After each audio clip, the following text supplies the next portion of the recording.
નમસ્તે મિત્રો, દીર્ઘ educational classic ચેનલમાં આપનું ફરી એકવાર ખૂબ ખૂબ હાર્દિક સ્વાગત છે. મિત્રો, આજે આપણે શ્રી ચુનીલાલ મડિયાની નવલકથા ગ્રાષ્ટક +1 શ્રદ્ધા અને અંધશ્રદ્ધાની રમૂજી નવલકથા જોઈશું. તો ચાલો મિત્રો, વિડીયો શરૂ કરીએ. મોજ સ્વામી સાચા. સર ભગનને ભ્રાંતિ થઈ કે જાગું છું કે ઊંઘું છું. પ્રકાશ શેઠ મારી સામે પિસ્તોલ ધરી એ સાચું હોય કે સ્વપ્ન, એ ભ્રાંતિ દૂર કરવા પોતે ઊંઘ રેટી આંખ જોડી જોઈ, હાથ ઉપર ચૂંટી પણ ખણી જોઈ અને ખાતરી કરી લીધી કે હું જાગું છું, ઊંઘતો નથી. અત્યારે સંપૂર્ણપણે સજાગ છું, સપનામાં નથી જ નથી. અરે પણ તો પછી આ પ્રકાશ શેઠ પોતે તો સ્વપ્નમાં નહીં હોય. મારી પુત્રીનો વિવાહ પરણે નક્કી કરવા મારી સામે પિસ્તોલ ધરે એ તો કાંઈ સાચી વાત હોઈ શકે? મારી તિલ્લો તે શું કોઈ ચીજ વસ્તુ છે કે આમ પિસ્તોલની અણીએ એને લૂંટી જઈ શકાય? તેથી જ સર ભગને એમને પૂછવું પડ્યું, શેઠ, ભાંગ બાંગ તો નથી પીધી ને? સ્કોચ નથી મળતો તે ભાંગ પીવી પડી. મને શું બાવો સમજી બેઠા છો? બાવા તો તમે સાચે જ હવે બની ગયા છો આ બજારમાં બધી. અરે વાતમાં સો માલ છે, ગામ આખાને બાવા બનાવીને જ રહીશ. એ તો હું અત્યારે નજરે જ જોઈ રહ્યો છું. મને પણ બાવો બનાવવા જ આવ્યા છો ને શેઠ? ખોટી વાત, હું તમને બાવો નહીં પણ વેવાઈ બનાવવા આવ્યો છું. પણ બંદૂકની અણીએ બંદૂક બતાવવાથી વેવાઈ ન બનાવાય, બાવા જ બનાવાય. એ હું આગળ ઉપર જોઈ લઈશ. અત્યારે તો કન્યા પધરાવો સાવધાન, અક્ષર સવાનો સમય વીતી જાય છે. આ સાંભળીને આવી આપત્તિમાં પણ સર ભગની હસ્યા વિના રેવાયું નહીં. બોલ્યા, શેઠ, આ તે સી સુગલ માંડી છે? સુગલ નથી, સાચી વાત કહું છું, પણ એ સીધી સાદી રીતે સભ્યતાથી કહો ને. આમ બંદૂક બતાવીને પરાણે પુણ્ય તે કરાવાતું હશે, પણ સીધી સાદી રીતે લોકો પુણ્ય કરે એવા સોજા ક્યાં છે? એ તો નાક દબાય તો જ મોં ઉઘાડે એમાંના છે. એટલા માટે જ મારું પણ નાક દબાવવા આવ્યા છો. સર ભગન, સાચું કહું તો મારું પોતાનું નાક સાચવવા અત્યારે તમારું નાક દબાવવું પડે છે. એ તો તમે મને અત્યારના પહોરમાં ઊંઘમાંથી જગાડ્યો ત્યારે જ સમજાઈ ગયું હતું. પણ શેઠ, નાક સાચવવા માટે આવો રસ્તો લેવાય? એ તો જેવા સંજોગ. પણ પૈસાની જરૂર પડે એટલે શું હાથમાં પિસ્તોલ લેવાય? એ તો હાજર સો હથિયાર. તમારી દાનત હું સમજી ન શકું એટલો મૂરખ નથી. પ્રકાશ શેઠ, મારી તિલ્લું મારી વારસદાર છે અને એને તમારા પ્રમોદ જોડે પરણાવીને મારો બધા દલ્લો હાથ કરી લેવાની તમારી દાનત છે એ હું ક્યાં નથી જાણતો. અરે પણ તમારા જીવતા જ હું કેમ કરીને તમારો દલ્લો હાથ કરવાનો હતો? હું તો હવે કેટલું જીવવાનું? તમે તો હજી કડે ઘડે છો. પણ આ અષ્ટગ્રહી આવે છે ને, તેથી શું?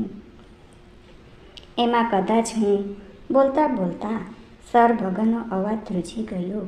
ગળે ડૂમો ભરાયા જેવું પણ લાગ્યું. કેમ આ શું? ભગન શેઠ, સર ભગનની આંખમાં પાણી જોઈને પિસ્તોલધારી પ્રકાશ શેઠે પણ પીગળી ગયા. પૂછ્યું, અષ્ટગ્રહીથી આટલા ગભરાઈ કેમ ગયા છો? 8 ગ્રહો એકઠા થવાના.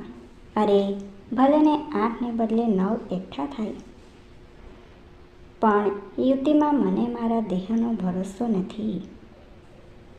અરે શું આમ પૂચકા મૂકો છો? ભગન શેઠ, ગ્રાષ્ટકમાં મહાપ્રલય થાય એ ટાળવા તો મેં મહાશસ્ત્ર ચંડી યજ્ઞ રાખ્યો છે. એટલે તો દેશ આખામાં ઘીનો દુકાળ ઊભો થયો છે. સાચે જ હા, ઘીના હજારો ડબ્બા તમારા યજ્ઞ માટે સંઘરી બેઠા છો ને તમે એ તો સંઘરવા જ પડે.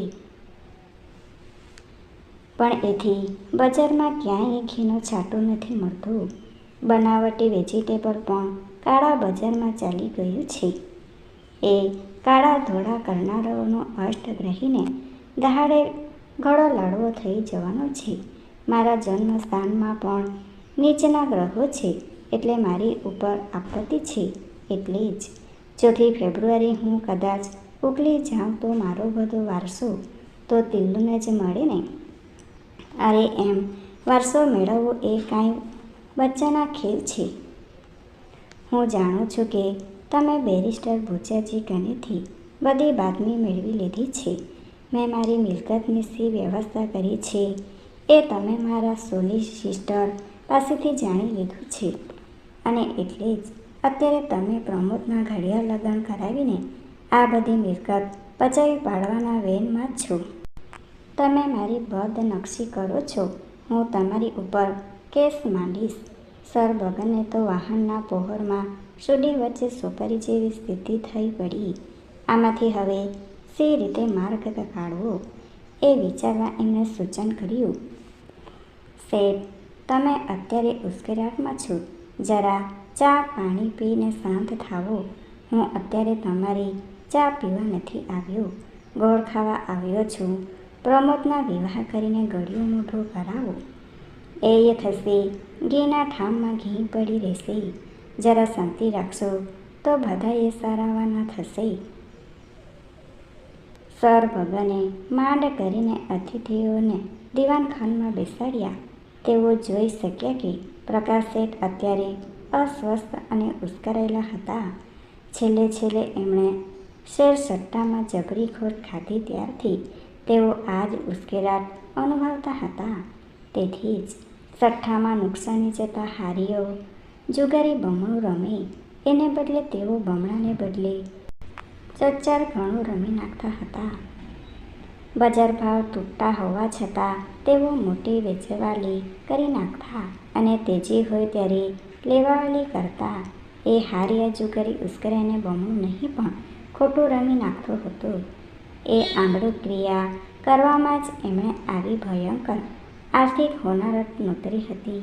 અને હવે એમાંથી ઉગરવા માટે પણ અહીં પુત્ર પ્રમોદકુમારને ઝટપટ પરણાવી લેવાની બાબતમાં પણ એવા જ આંધળું ક્રિયા કરી રહ્યા હતા.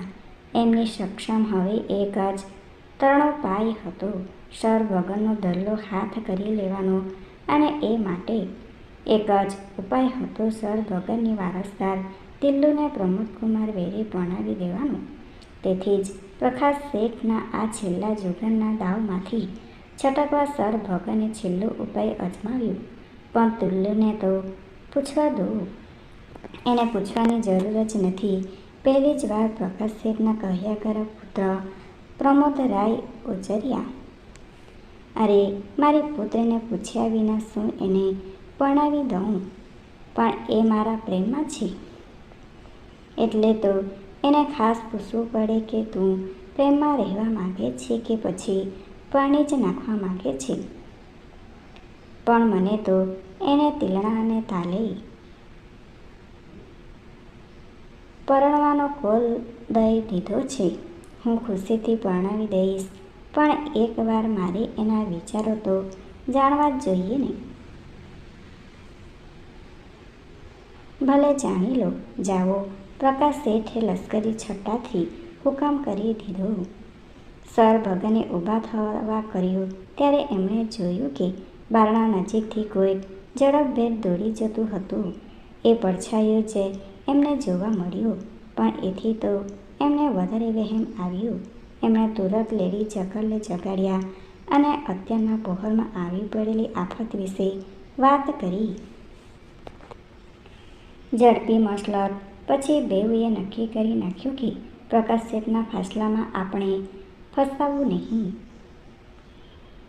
તો ચાલો આપણે તિલ્લુને ઝટપટ સમજાવી દઈએ. પણ મારે તો અત્યારે મારા કૂતરા જોડે મોર્નિંગ વોકમાં જવાનું છે. અરે જરા મોડા જજો.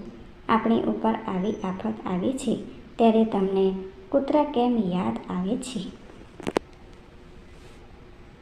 આ તમે અષ્ટગ્રહીની મોકણ માંડી છે ત્યારથી મને તો એક જ ચિંતા થયા કરે છે, મારા કૂતરાનું શું થશે? અરે અત્યારે તો ચિંતા છે કે આપણું પોતાનું શું થશે? આપણે તિલ્લુનું શું થશે?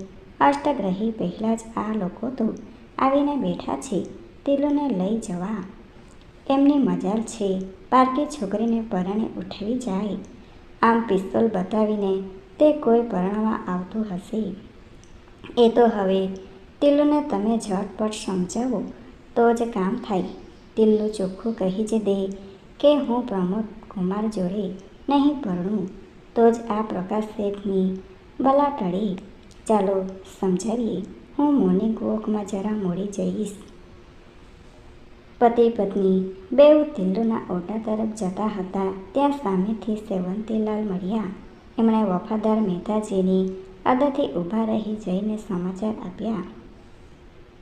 હોસ્પિટલમાંથી ફોન હતો. બેરિસ્ટર ભૂજાજી ઉપડી ગયા કે નહીં? લેડી જગલે પૂછ્યું. એનો સન્નિપાત થઈ ગયો છે અને ટિલ્લુ ડિયર ટિલ્લુ એમ જ બકવાટ કર્યા કરે છે. મરે મૂવો એ ડાંગડો જલ્દી ડુંગરવાળી ભેગો થાય તો જાન છૂટે. તમે એનો મૃત્યુ વાંચશો તો એ વધારે જીવશે ત્યારે શું એને સદજીવ સરદ એવો આશીર્વાદ આપું. તમે કશું જ ન કરો, એને કુદરત ઉપર છોડી દો. જે થવાનું હશે તે થશે ભલે કહીને લેડી જગલ આગળ ચાલ્યા. તિલ્લુના ઓરડામાં બેસતા એમણે જોયું કે પુત્રી તો ક્યારની જાગીને બેઠી હતી. તેથી એમનાથી પૂછાઈ ગયું, આટલી વહેલી ઉઠી છે? મારે નૃત્યની પ્રેક્ટિસ વહેલા પરોઢમાં જ કરવી પડે છે. એક આ નૃત્ય નખોત કાઢ્યું. હજી સુધી તો નથી કાઢ્યું અને કોઈ કાઢી પણ નહીં શકે. જો તિલ્લુ જરા સમજદારી બતાવશે તો. સે સમજદારી બતાવું બાપજી. તે પ્રમોદ કુમાર જોડે પરણવાનું નક્કી કરેલું છે તમારી સૂચનાથી. તો હવે અમારી સૂચના છે કે તું ન પરણીશ. લાખ વાતે પણ ન પરણીશ. કેમ? શા માટે? કારણ તને પછી નિરાંતે સમજાવીશું. પણ અત્યારે તો એ લોકો અહીં આવીને બેઠા છે એમને તારે ઘસીને ના કહી દેવાની છે. શું? કે હવે હું પરણવા જ માગતી નથી પણ હું તો પ્રમોદ કુમારને કોલ આપી ચૂકી છું. એ કોલ કેન્સલ કરજે. આ કાંઈ ટેલિફોનના ટ્રંક બુકિંગ છે કે કોલ કેન્સલ કરી નખાય? આ તો લગ્ન જેવી પવિત્ર વાત ગણાય. પણ એ લગ્ન કરવા માગનાર અપવિત્ર છે એનું શું? એની દાનત શુદ્ધ નથી. એ પ્રમોદ કુમાર તને પરણીને મને બાવો બનાવવા માગે છે. તમારું તમે જાણો. હું તો એને પરણવાનો પવિત્ર કોલ આપી ચૂકી છું તમારી જ આજ્ઞાથી. હવે એ યજ્ઞનું ઉલ્લંઘન કરી નાખ. મારા જેવી યજ્ઞાકીત પુત્રીને આવું શું શીખવો છો? તારા જ હિતમાં શીખવીએ છીએ. પ્રમોદ કુમારને પનારે પડીશ તો પાયમાલ થઈ જઈશ. જે થવાનું હોય તે થાય. હું એને વચન આપી બેઠી છું. પણ એ વચન આપ્યું ત્યારના પ્રમોદ કુમાર જુદા હતા અને હવે આજના પ્રમોદ કુમાર જુદા છે. એ તો તમારી નજરે.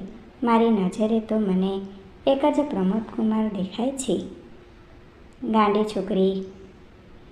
પ્રેમમાં પડેલા બધા જ ગાંડા ગણાય છે. અરે પણ પ્રેમ તો તારું જીવતર ધૂળદાણી કરી નાખશે. જે થવાનું હોય તે ભલે થાય. મારે હવે એક જીવતરમાં બે જીવતર નથી કરવા. ઓહો! લેડી જગલ અદલ સ્ત્રીણંગ લટકો કરીને બોલ્યા. જોઈ મોટી સતી જે કહો તે હું તો હવે એક જ રટણ કરું છું. કહ્યું કે પ્રમોદકુમાર મોજ સ્વામી સાચા. પુત્રનો આ હઠાગ્રહ જોઈ સર ભગનને શંકા ગઈ. તિલ્લુ કશીક રમત તો નથી રમતી ને? હજી હમણાં સુધી પેલા નાચણિયા પાછળ ઘેરી થયેલી પુત્રી અત્યારે એકાએક આમ પ્રમોદકુમારની રટ સાથી કરી રહી છે. હવે એને આ ભયાનક માર્ગથી પાછી સી રીતે વાળવી? આખરી ઉપાય તરીકે પિતાએ પુત્રીને કહ્યું, અમે તને પ્રાર્થના કરીએ છીએ. પ્રાર્થના તો હું પ્રમોદકુમાર માટે કરી રહી છું. શું કે ત્વમેવ ભર્તા ન ચ વિપ્રયોગઃ. સાંભળીને સર ભગન ઠંડાગાર થઈ ગયા. નીચેથી પ્રકાશ શેઠનો બરાડો સંભળાયો. સર ભગન, હજી કેટલી વાર? શુભ ચોઘડિયું વીતી જાય છે. Thanks for watching. Please subscribe my channel. Thank you.